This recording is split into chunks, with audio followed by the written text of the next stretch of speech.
우리 저회 예배 분들과 이렇게 인사하겠습니다. 장로님, 권사님, 집사님 너무 멋지십니다. 너무 이쁘십니다. 예, 상대에 맞게끔 해주십시오. 네, 다 이쁘시지만 또 멋지신 분들도 계시기 때문에 정말 멋지십니까? 정말 이쁘십니까? 우리는 이렇게 상대방이 빈말을 하는구나라는 것을 알아도 이쁘다, 멋지다라는 얘기를 들으면 그냥 좋습니다. 그러나 우리 그리스도인들은 하나님께서 그러셨던 것처럼 외모를 보는 것이 아니라, 겉모습만 보는 것이 아니라 중심을 봐야 될 줄 믿습니다. 겉모습이 아닌 내면의 진짜 모습을 본다면, 성령님이 그 영과 함께 하심을 우리가 볼 수 있다면, 우리는 상대방의 외모가 아니라 정말 그 중심을 바라보면서 정말 이쁘다, 정말 아름답다. 아마 경험해 보신 분들이 계실 겁니다. 정말 이쁘다 할 때 그것이 정말 외모만의 이쁨이 아니라, 외모만의 멋짐이 아니라 그 내면의 정말 그 아름다운 모습 때문에 우리가 그런 고백을 하게 되는 줄 믿습니다. 그런 차원에서 혹시나 아까는 빈말이었다면 이번에는 진심을 담아서 그 영혼의 중심을 바라보면서 정말 아름답습니다 이렇게 고백하겠습니다. 좌우 예쁜 분과 이렇게 인사하겠습니다. 정말 아름답습니다. 네. 중심이 이쁘면 외모도 이뻐질 줄 믿습니다. 솔직히 인간적으로 보면요, 외모가 별로이신 분들 있어요. 우리가 사람이기 때문에 우리의 기준이 또 있기 때문에 우리의 눈으로 봤을 때 아닌데 조금 내 기준은 아닌데 라고 생각이 들지만, 이게 만나면 만날수록 첫인상은 조금 별로였던 분이 있을 수 있어요. 근데 만나면 만날수록 이 사람 정말 귀하다 라는 분이 있습니까? 없습니까? 있어요. 전 많이 경험해 봤습니다. 저도 이제 사람인지라 외모를 봅니다. 근데 외모를 보면서 그러니까 흡족한 그런 외모가 아닐 때도 만나면 만날수록 내가 정말 외모만 봤구나 이렇게 회개할 때가 있습니다. 그 중심을 바라볼 때 얼마나 이쁜지 많은 경험을 통해서 경험을 하게 되는데, 그런 은혜가 사실 우리의 중심이 영적으로 충만하면 또 우리의 눈이 밝아져서 그 중심을 바라보면서 모든 사람이 다 이뻐 보입니다. 꽃도 이쁘고 사람도 이쁘고 강아지도 이쁘고 바퀴벌레도 이쁠 정도로 하나님의 은혜가 충만한 여러분들의 삶이 되기를 주님의 이름으로 축원합니다. 오늘 본문은요, 초대교회의 상황입니다. 베드로가 복음을 선포하면 3,000명, 5,000명 회개하고 부흥하고 있는 상황입니다. 베드로처럼 이게 초대교회 일들이 지금도 일어난다면요, 여기 둔촌 아파트 14,000세대 3,000명, 5,000명 막 이게 그러면 금방 저희 교회 부흥할 줄 믿습니다. 여러분들의 입술을 통해서 그런 역사가 나타나기를 소망합니다. 사도행전 5장 42절 말씀 한번 우리가 같이 보도록 하겠습니다. 시작. 그들이 날마다 성전에 있든지 집에 있든지 예수는 그리스도라고 가르치기와 전도하기를 그치지 아니하니라. 아멘.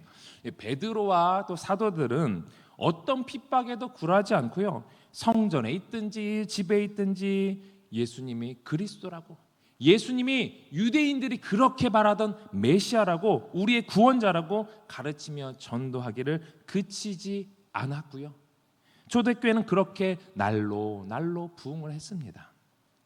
그런데 그렇게 날로 이렇게 부흥하면 얼마나 좋겠습니까? 좋은 일만 생기면 얼마나 좋겠습니까? 근데 좋은 일만 생길까요? 부흥하면 좋은 일만 생길까요? 그렇게 되면 얼마나 좋겠습니까? 많은 사람들이 많아질수록 일이 많아집니다. 한두 명, 10명 있을 때 사실 그렇게 일이 없어요. 그냥 필요할 때 밥 먹고 필요할 때 뭐 갖추고 이러면 되는데, 사람들이 많아지면 뭐가 필요해요? 공간이 필요합니다. 공간이 필요하면 뭐가 필요해요? 이 뭐 에어컨이라든지 이런 거 관리할 또 사람들이 필요해요. 청소도 해야 되죠.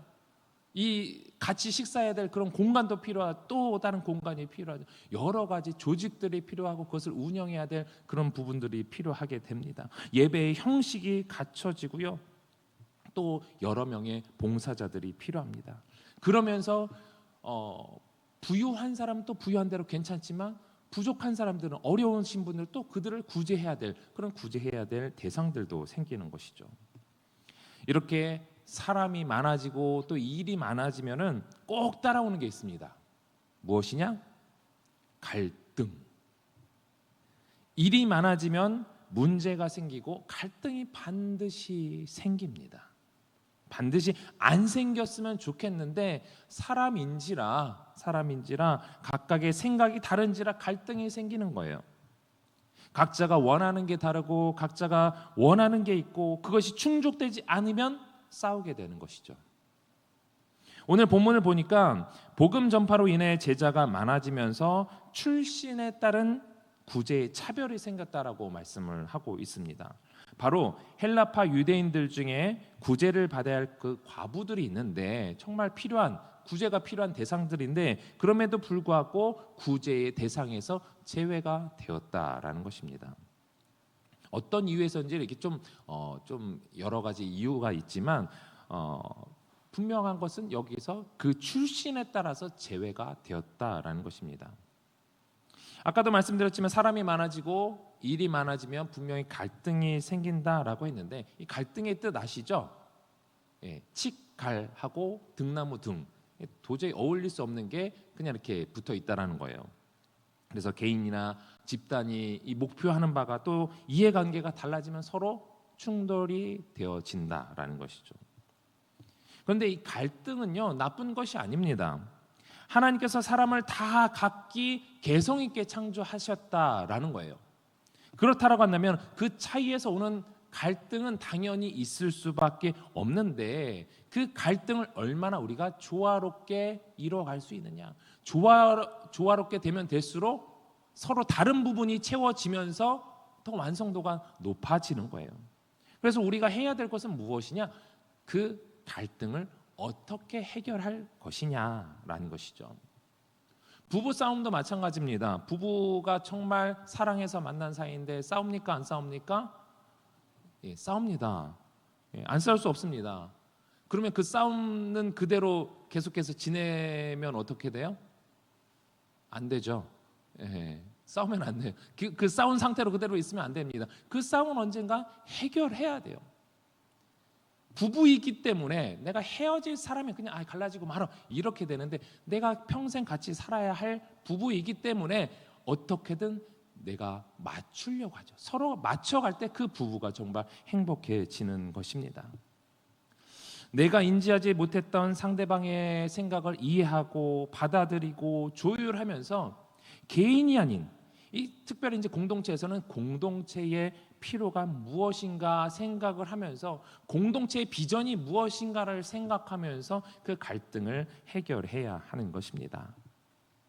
세상 사람들은 자기의 욕심을 내려놓지 못하기 때문에 갈등을 해결하기 어렵지만 우리 그리스도인들은 내 안에 누가 계셔요?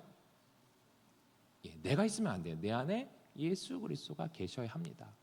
예수 그리스도의 뜻을 세우고자 우리는 부름 받았고 예수 그리스도인이라 부름을 우리는 불리는 것입니다. 내 안에 내가 아니라 예수 그리스도가 내 안에 예수 그리스도가 계시기 때문에 우리는 그 예수 그리스도라는 그 머리 대신 예수님의 그 한 몸 안에서 우리는 하나로 그 갈등이 있다 할지라도 해결하면서 그 비전을 향하여 나갈 수 있는 것이죠. 혹여라도 여러분들의 속한 각 기관, 또 팀, 셀, 또 가정에 갈등이 있다면 내 생각으로 갈등을 해결하지 마시고요. 예수 그리스도 안에서 해결하시기 바랍니다. 내 생각에는 하는 순간 갈등은 절대로 해결되지 않아요. 내 생각 이런데 하면서 그렇게 갔다가 주님 한번 잠깐 이렇게 묵상을 해보십시오. 주님의 뜻은 무엇입니까? 이 가정에서 내 생각은 이런데 주님의 뜻은 무엇입니까? 이 기관에서 이 공동체에서 내 생각은 이런데 주님의 뜻은 무엇입니까? 맞추는 순간 우리는 내 안에 예수 그리스도 그리고 상대방의 안에 있는 예수 그리스도를 통해서 우리가 하나가 될 수 있는 것입니다.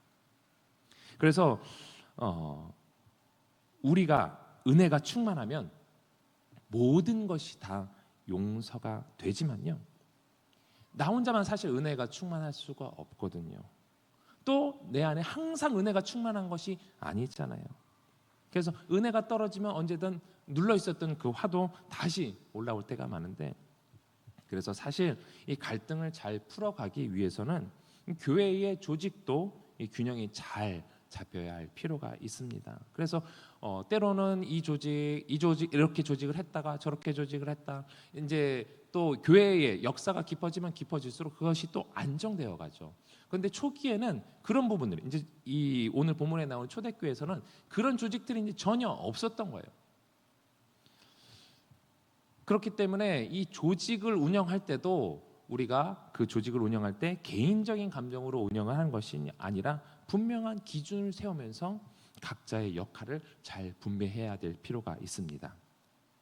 당시에는 이 사람들이 막 불어나는 상황에서 하루에 막 3,000명, 5,000명 일어나니까 어떻게 이 조직을 짤 겨를도 없지 않았겠습니까? 그런 상황에서 예수님의 이 12사도들이 모든 일을 다 책임을 졌던 것 같습니다. 그러니까 오늘 읽었던 본문에서 이 과부의 구제도 어느 정도 이 사도들이 이 중심 역할을 감당하면서 이것을 같이 맡았던 것이죠. 그런데 이들 사도들의 역할은 무엇입니까? 복음을 전파하는, 또 제자를 양육해야 되는, 또 여기 있었던 이 구제에도 힘쓰는 여러 가지 전체를 다 힘써야 하는 상황이에요. 왜냐하면 그 당시에는 어떤 중간 리더들이 없었기 때문에 오로지 이 12사도들에 의해서 복음을 듣고 복음을 받아들이고 공동체에 왔기 때문에 서로 무엇을 해야 될지 모르는 상황이었던 것이죠. 한다 할지라도 제대로 된 어떤 기준이 없이 중구난방으로 이루어졌던 것입니다. 그래서 헬라파 유대인 과부들이 이 구제에서 제외되는 일들도 생겼던 것이죠. 그래서 이 문제를 파악한 이 12사도들이 12사도가 이 모든 제자들이라고 이제 2절 본문에 나오는데, 이제는 예수님을 믿는 사람들이 모두 다 이제 제자로 불리는 상황입니다. 그래서 이 모든 제자들을 불러놓고 2절에 이렇게 말씀을 하고 있습니다. 시작. 12사도가 모든 제자를 불러 이르되 우리가 하나님의 말씀을 제쳐놓고 접대를 일삼는 것이 마땅하지 아니하니. 교회 중심 인물인 사도들의 우선적인 사명은 복음 전파라고 말씀드렸습니다. 이 말씀을 하고 있는데, 이 말씀을 제쳐놓고 이 구제와 같은 일들, 이것이 비중이 떨어진다, 이것을 하는 것이 아니라 우선순위에 있어서 사도들의 역할은 예수님과 함께 동행하면서 주어진 일들, 또 사명을 확실하게 받았기 때문에 복음 전파의 사명의 우선순위가 있었습니다. 그런 상황이지만 또 이렇게 이루어지는 구제의 사역들도 그대로 이런 갈등을 그냥 묵과할 수는 없었던 상황이죠. 그렇기 때문에 복음 전파 사명을 지닌 사도들이 이런 잡무, 저런 복음 전파 사명 다 잡고 있으면 모든 것들이 다 이 힘을 잃을 수밖에 없는 상황입니다. 그러면 결국 복음 전파에 더 집중도 못하고 구제에도 집중을 하지 못하고, 그러면 그 신앙 공동체는 무너질 수밖에 없는 것이죠. 교회가 부흥하기에 제일 좋은 것은요, 복음 전파를 하는 분들은 오로지 복음 전파에 매진할 수 있도록 해주는 것입니다. 도와주는 것이죠. 목사님, 전도사님, 그리고 전도팀, 전도대원들, 복음 전파에 이 선도에서 앞장서서 일하시는 그분들을 위해서 여러분들이 전폭적으로 지원을 해 주셔야 됩니다.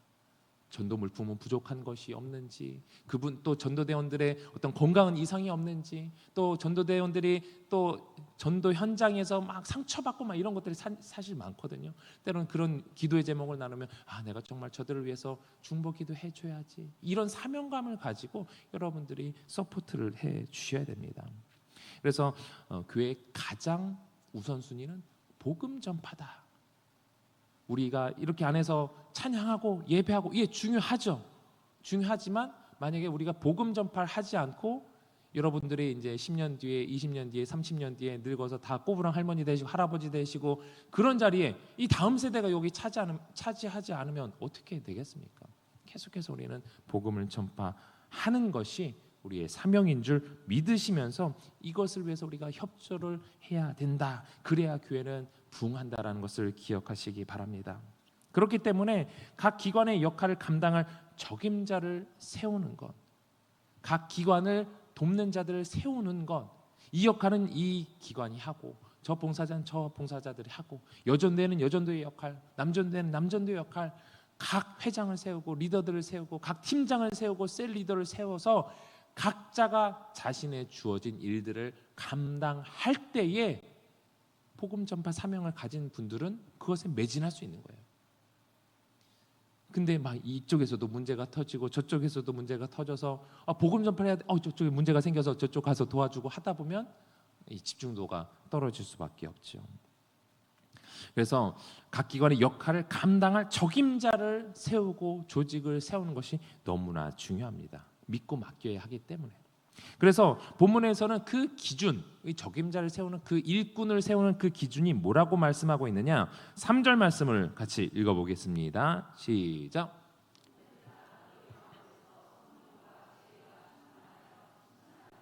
사람 7을 택하라. 우리가 이 일을 그들에게 맡기고. 사도들이 이 일을 그들에게 어떤 일꾼을 세워서 그 일을 맡기고자 하는데 그 일꾼을 맡기는 기준이 무엇입니까? 성령과 지혜가 충만하여 칭찬받는 사람. 무엇으로 칭찬받는 사람이요? 성령과 지혜가 충만한 그것으로 칭찬받는 사람을 일꾼으로 세운다라는 것이죠. 당연한 것입니다.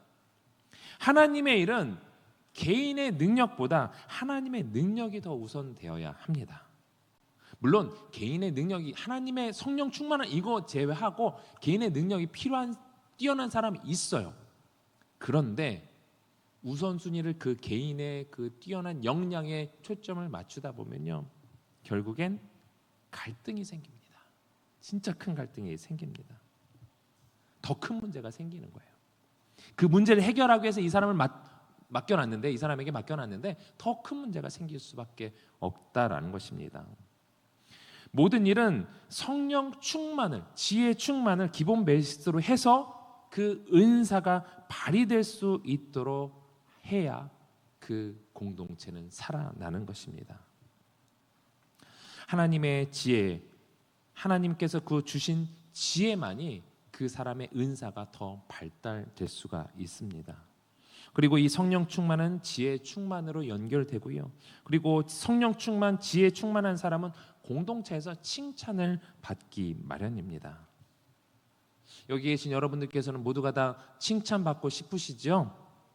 네, 이미 그런 칭찬을 받고 계신 줄 믿습니다. 혹여나 평소에 칭찬을 받고 싶은데 왜 사람들이 나를 칭찬해주지 않지? 내가 그래도 이런 것을 했는데 저런 것을 했는데 왜 칭찬해주지 않지? 라는 마음이 드시는 분들이 혹시 있다면 죄송한 말씀이지만 한 번 더 우리가 생각을 해봐야 돼요. 내가 무엇 때문에 칭찬을 받고 싶은가? 왜 칭찬을 받고 싶은가? 한번 생각해 볼 필요가 있습니다. 여러 종류의 칭찬이 있을 것입니다. 그런데 그 모든 칭찬 중에 우리는 아까 성경 말씀처럼 저분은, 저 집사님은, 저 권사님은, 저 장로님은 성령 충만해. 능력은 조금 떨어지지는 모르겠지만 정말 신실해. 성령 충만해. 그 칭찬만큼은 여러분들이 꼭 사모하시기 바랍니다. 그 칭찬이 빠져 있다면, 다른 것으로는 다 칭찬받는데 그 칭찬이 빠져 있다면 그 칭찬을 다시 한번 생각해 볼 필요가 있어요. 저 권사님은 신실해. 늘 변함없이 주님과 동행하는 것 같아 라는 칭찬 없이 그저 세상적인 관점에서 그래, 일은 잘해. 일은 잘해. 라는 칭찬만 받는다면 그건 어쩌보면 우리 교회 안에서, 예수 그리스도 안에서 그것은 칭찬이 아닐 수도 있어요. 성령 충만 없이 교회 일을 한다면 그것은 결국 개인의 욕심을 채우는 것이 될 수밖에 없고요. 그렇게 된다면 그 공동체는 또 다른 갈등을 야기하게 되어 있습니다. 여기 계신 분들께서는 각 기관에서 또 셀에서 가정에서 맡은 바가 있을 것입니다. 그 기관 또 셀 가정에서 가정을 위해서 이 맡은 바 책임을 다하실 때 그곳에서 팀원들에게, 셀원들에게 또 가족들에게 우리 엄마는, 우리 집사님은, 권사님은, 장로님은 성령 충만해, 은혜 충만해 라는 칭찬을 받을 수 있게 되기를 주님의 이름으로 축원합니다. 그런 일꾼들이 많아지면 교회는 절로 부흥하게 되어 있습니다. 성도들이 성령 충만하면 각자의 위치에서 선한 영향력을 끼치게 되고 또 교회에서 여러 가지 일들이 잘 해결되면은 목사님과 또 교역자들은, 전도대원들은 기도하는 일, 이 말씀 사역, 또 복음 선포하는 일에 온전히 집중할 수 있게 되기 때문에 또 그 말씀을 들은 성도들이 또 성령 충만해지는 선순환이 일어나게 되면서 결국 절로 부흥하게 되는 것입니다. 목회자가 이 복음 선포하는 일에 집중하도록 하게 하는 것, 그것이 교회 공동체의 사명 중에 하나인 줄 믿습니다. 일의 경중을 생각하지 않고 내가 받을 도움만 생각하면서 시시때로 이렇게 목회자를 찾는다면요, 필요할 땐 정말 찾아야 되죠.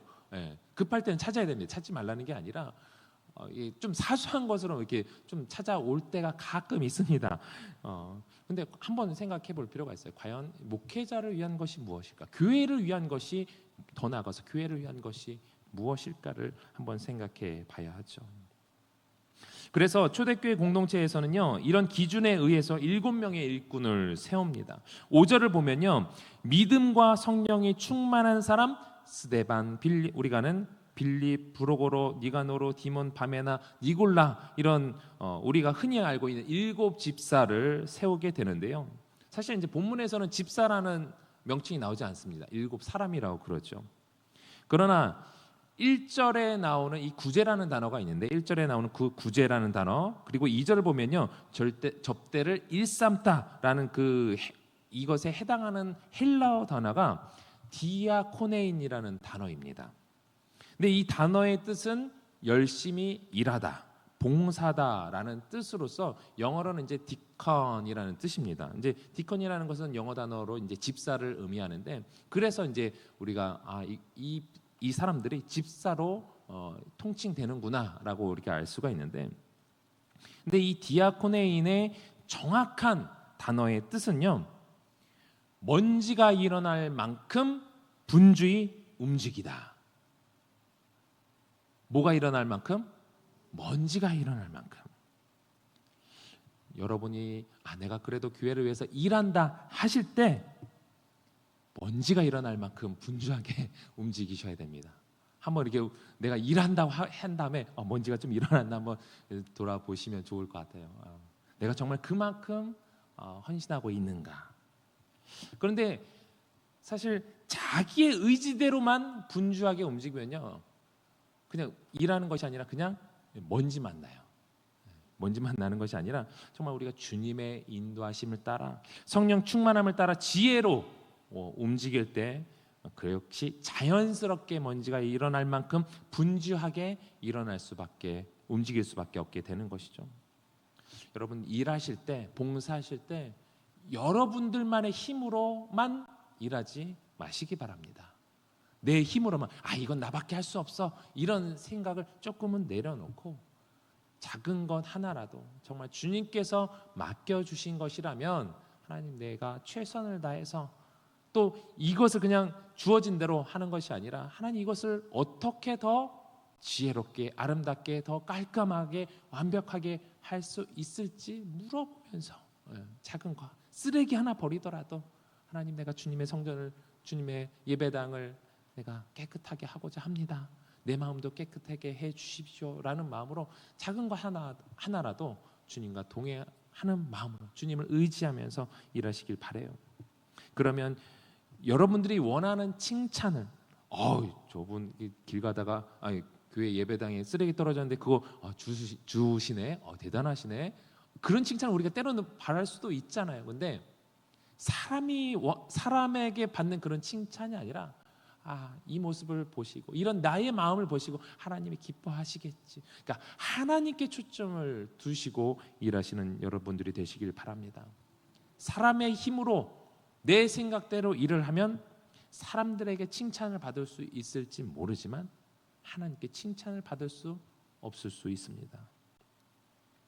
그래서 성령 충만함으로 주님이 주시는 지혜로 주님과 동행하면서 주님의 말씀에 의지해서 일하시길 바랍니다. 그러할 때에 사람들이 여러분을 보시면 그 일 때문이 아니라 그냥 여러분들의 그 모습 자체로 성령 충만하시네요. 성령 충만하시네요. 라는 칭찬을 받게 될 줄 믿습니다.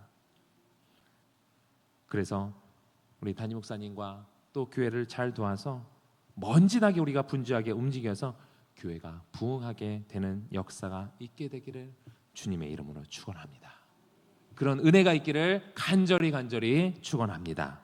우리 주신 말씀 기억하면서 함께 기도할 때에 주님께서 우리를 사람의 일꾼이 아니라 하나님의 일꾼으로 부르신 것을 기억하면서 성령과 지혜로 충만하며 하나님께 칭찬받으며 하나님의 교회를 세워가는 주의 거룩한 일꾼 되게 해달라고 기도하시고, 또 내일 있는 장년 부부 학교가 또 그것을 통해서 우리 부부관계가 회복되고 더욱 돈독해져서 하나님의 기쁨의 가정이 되게 해주시고, 또 50대 60대를 위한 부부 세미나이기 때문에 그분들이 온전히 섰을 때에 또 그 밑에 우리 40대 30대가 더 행복한 커플이 될 줄 믿습니다. 또 다음 세대 부흥을 위해서 기도해 주시고, 또 수능이 48일 남았습니다. 수험생들에게 지혜와 명철 달라고, 또 둔촌동 시대가 또 활짝 열리게 해달라고 각자의 기도 제목을 놓고 우리 주님 3번 간절히 부르고 통성으로 기도하겠습니다. 주여